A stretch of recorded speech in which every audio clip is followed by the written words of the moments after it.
ಹಾಗಾಗಿ ನಾವು ತಡೆಯುತ್ತಾ ಇದ್ದೇವೆ. ನಮ್ಮನ್ನು ಪ್ರಶ್ನೆ ಮಾಡುವ ಉದ್ದೇಶ ನಿಮಗಿಲ್ಲ.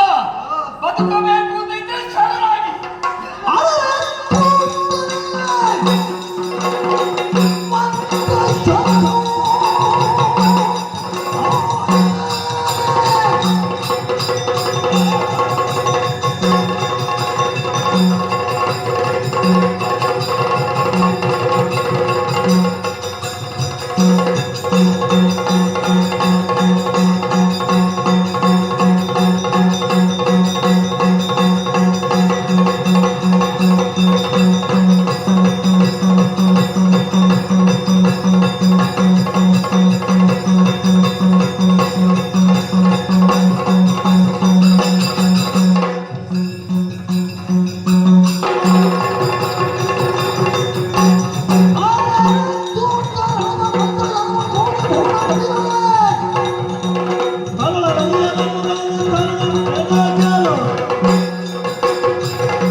ಈಗ ನಮ್ಮದು ಒಳ್ಳೆದು ಕೆಟ್ಟದು ಈ ವಿಚಾರವಾಗಿ ನಾವು ಮಾತಾಡಿಲ್ಲ.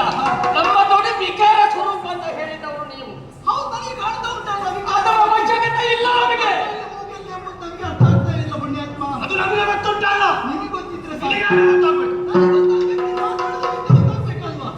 ಅಯ್ಯ, ನಮ್ಮ ಆಳ್ವಿಕೆಗೆ ಒಳಪಟ್ಟಂತ ಪ್ರದೇಶದಲ್ಲಿ ಬೇರೆ ಯಾವುದೇ ಒಂದು ವಸ್ತು ಇದ್ರೂ ಕೂಡ ಅದು ನಮಗೆ ಸೇರ್ಬೇಕು. ಹಾಗಾಗಿ ಋಷಿಯಲ್ಲಿದ್ದಂತಹ ದೇವವನ್ನು ನಾವು ಪಡೆದುಕೊಳ್ಳುವುದಕ್ಕಾಗಿ ಬಂದಿದ್ದೇವೆ. ಬಿಡುವುದಿಲ್ಲ ಅಂತ ಹೇಳಿದ್ರೆ ನಾವು ಕೂಡ ನಿಮ್ಮನ್ನು ಬಿಡುವುದಿಲ್ಲ. ಈಗ ವಿರೋಧವೇ. ಈಗ ದೇವನು ಎದೆಗೆ ಮುಂದೆ